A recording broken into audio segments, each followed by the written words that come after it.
அனைவருக்கும் வணக்கம். நான் உங்கள் நெடுமாறன் ராஜாங்கம். இந்த வாரம் திரைக்கு வந்திருக்கக்கூடிய வாழை திரைப்படத்தை பற்றி தான் இப்போ நம்ம பார்க்க போகிறோம். வாழை இந்த படம் base on true event. So Mari Selvaraj அவர்களுடைய வாழ்க்கையில் நடந்த ஒரு ஈவெண்ட்டை வந்து இந்த படத்துக்குள்ள எடுத்து பேசியிருக்காரு. அதில் ஒரு சில சினிமாக்காக ஒரு சில விஷயம் வந்து சேர்க்கப்பட்டிருக்கு இந்த கதையில். பட் அதை தாண்டி வந்து இது base on true event. And Vaazhai ஒரு 12 வயசு பையன், ஒரு 8ஆம் வகுப்பு படிக்கிற சிவானந்தன், அவருடைய வாழ்க்கை, அவருடைய பள்ளி பருவம், அவருடைய வாழ்க்கை சூழ்நிலை எப்படி இருக்கு அப்படின்னு சொல்லிட்டு பார்த்தோம்னா, வாழை சுமந்துக்கிட்டு போயிட்டு அந்த லாரியில வந்து ஃபில் பண்ணும் ஒரு லேபரா வந்து ஒர்க் பண்ணிட்டு இருக்காரு சனி ஞாயிறுல லீவ்ல. இதெல்லாம் அவருக்கு பிடிக்காத ஒரு விஷயமா இருக்கு. ஸோ அப்படியே அவருடைய கதையை வந்து அவர் பார்த்த ஒரு சில விஷயத்த வந்து படத்துல வந்து நமக்கு வந்து சொல்லப்பட்டிருக்கு. ஆக்சுவலா ஃபர்ஸ்ட் ஆஃப் அப்படின்றது பயங்கர ஒரு ஜாலியான ஒரு மூமெண்ட் தான். எந்த அளவுக்கு அப்படின்னா, ஒரு பரபரப்பா எதையோ தேட்டு இருக்கான், அந்த மாடு வந்து எங்க போச்சு அப்படின்னு நமக்கு வந்து ஒரு கேள்வியோடு ஆரம்பிச்சாலுமே, அதுக்கப்புறமா அவனுடைய ஸ்கூல் லைஃப் ஆகட்டும், அவனுடைய ஃப்ரெண்டு சேகர் ஆகட்டும், அவனுக்கு இருந்த அந்த மெமரிஸ் ஆகட்டும், அவன் ஸ்கூல் லைஃப்ல வந்து பார்க்கக்கூடிய அந்த டீச்சர், அவன் டீச்சருக்கும் அவனுக்குள்ளான பாண்டு, டீச்சர் மேல அவன் வச்சிருக்க அந்த ஒரு இனம் புரியாத லவ், அவங்களோட ஏன் பிடிக்குன்னே தெரியாம பிடிக்கும். எனக்கு எங்க அம்மா மாதிரி இருப்பீங்க, எங்க அக்கா மாதிரி இருப்பீங்க அவன் சொல்ற அந்த விஷயம், அவங்க டீச்சரை பார்க்குற ஒரு விஷயம். ஸோ அந்த டீச்சர் அதை புரிஞ்சுக்கிட்டு அவங்க, அதாவது டீச்சர்ஸ் அவங்க இந்த ஸ்கூல் ஸ்டூடெண்ட்ஸை, என் ஸ்டூடெண்ட்ஸ் வந்து இங்கே வாழ்க்கை சொந்தங்கிட்டு இவ்வளோ கஷ்டப்படுறாங்க, டீச்சர்ஸ் பேசுற இதுவாகட்டும், இப்படி பல பெர்ஸ்பெக்டிவ் வந்து கதை அப்படியே வந்து போகுது. ரொம்ப ஜாலியா, ரொம்ப சிரிச்சு அந்த ஃபர்ஸ்ட் ஹாஃப் வந்து பயங்கரமா என்ஜாய் பண்ணி அவனுடைய கதையெல்லாம் தெரிஞ்சுக்கிட்டு இது பண்ணி நம்ம அவ்வளோ ரசிச்சு ரசிச்சு இது பண்ணிருக்கோம். இன்னொரு பக்கம் வந்து சந்தோஷ் நாராயணன் அவர்கள் தன்னால எந்த அளவுக்கு ஒரு பெஸ்ட்டை கொடுக்க முடியுமோ அந்த அளவுக்கு வந்து இந்த படத்துல அவருடைய பெஸ்ட்டை வந்து கொடுத்துருக்காரு. அப்படியே ஒவ்வொரு சீனும் அவருமே அவருடைய பங்கு வந்து இன்னும் சிறப்பா வந்து பண்ணியிருக்காரு. ஸோ விஷுவலா வந்து நம்ம இன்னமும் வந்து அந்த அந்த எப்படி சொல்றது அப்படின்னா, புளியாங்குளம் அந்த ஏரியாவுக்கு அப்படியே நம்ம நெருக்கமா, அங்க வாழ்ற மக்களுடைய ரொம்ப நெருக்கமா அவங்க கஷ்டப்படுற அந்த ஒரு விஷயத்த வந்து விஷுவலம் வந்து சொல்லிட்டே இருக்கு. ஸோ தேனி ஈஸ்வரன் அவர்களும் தன்னுடைய சினி ஃபோட்டோகிராஃபர் அதை வந்து அவரும் இன்னும் சூப்பராக வந்து பண்ணிட்டு இருக்காரு. ஸோ இப்படி எல்லாமே வந்து ஃபர்ஸ்ட் ஹாஃப்ல வந்து அப்படியே பயங்கரமா வந்து போயிட்டு இருக்கு. அந்த அந்த ஒரு இன்டர்மேஷன். ஸோ அம்மா கூட பண்ணி கொடுக்குற அந்த சத்தியம், இதுக்கப்புறம் வந்து நான் இப்படி போய் சொல்ல மாட்டேன், இது பண்ண மாட்டேன் அப்படின்னு சொல்லிட்டு சிவனேசன் பண்ற அந்த ப்ராமிஸ், அதுக்கப்புறமா என்ன நடக்க போகுது அப்படின்ற ஒரு கேள்வியோட செகண்ட் ஹாஃப் தொடங்குது. செகண்ட் ஹாஃப்லயுமே அவனுடைய சேஞ்ச் தெரியுது.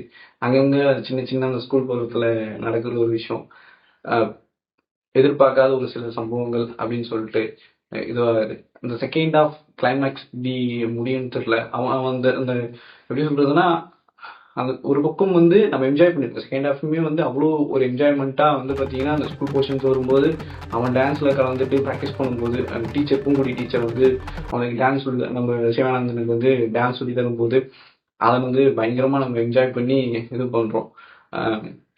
இன்னொரு பக்கம் வந்து பார்த்தீங்கன்னா, கலையரசன் அப்புறமா வந்து திவ்ய துரைசாமி, அவங்க 2 பேருக்கான அந்த போர்ஷன்ஸ் வந்து அந்த லவ், இது இப்படி இப்படி ஒட்டுமொத்தமா படம் முழுக்கவே நம்ம வந்து பயங்கரமா என்ஜாய் பண்ணிட்டு இது பண்ணிட்டு இருக்கும்போது, அந்த கடைசி கிளைமேக்ஸ் போர்ஷன், அந்த அந்த அந்த சம்பவம் வார்த்தை இல்லை.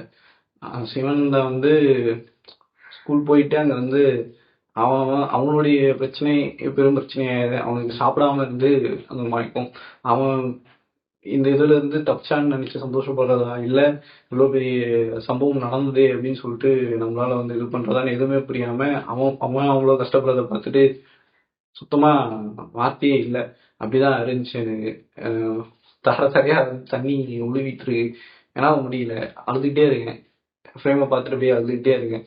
கடைசியா நான் ஆக்சுவலா படத்தோட முன்னாடி வந்து ஒரு சாங் ரிலீஸ் பண்ணப்பட்டது.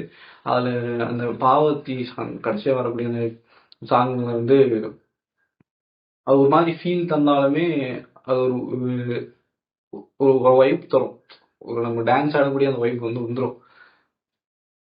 அந்த பாட்டு போயிட்டு இருக்கு. ஆனா யாருமே தேட்டர்ல இருந்து, படம் முடிஞ்சிருச்சு, யாருமே தேட்டர்ல இருந்து இருந்துச்சுலாம் போல, அப்படியே உட்காந்துட்டு இருக்காங்க. யாரால எதுவுமே பண்ண முடியல. ஒரு கனத்த மௌனம், எல்லாருக்கிட்டையுமே கனத்த மௌனமா இருந்துச்சு. ஸோ இதுதான் படம் வந்து நமக்கு கொடுத்த ஒரு அனுபவம்.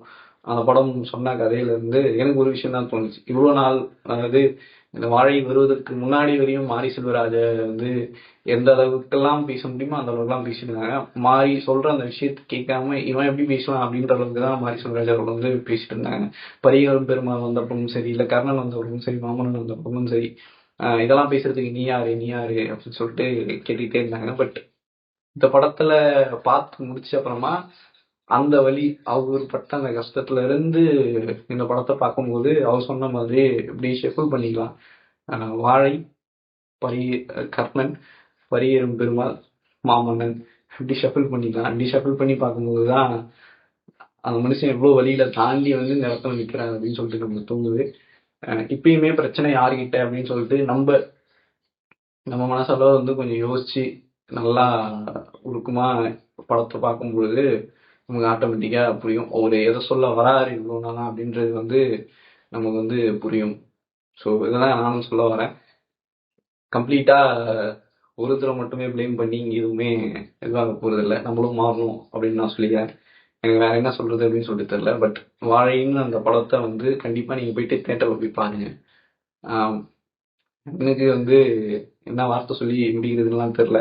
இவ்வளோ வழியை வந்து தாங்கிக்கிட்டு ஒரு மனுஷன் இவ்வளோ தூரம் வந்து ட்ராவல் பண்ணியிருக்காரு அப்படின்னா எந்த வார்த்தையும் சொல்றதுக்கு இல்லை. அந்த ஈவெண்ட் ஆகட்டும், வாழை படத்துடைய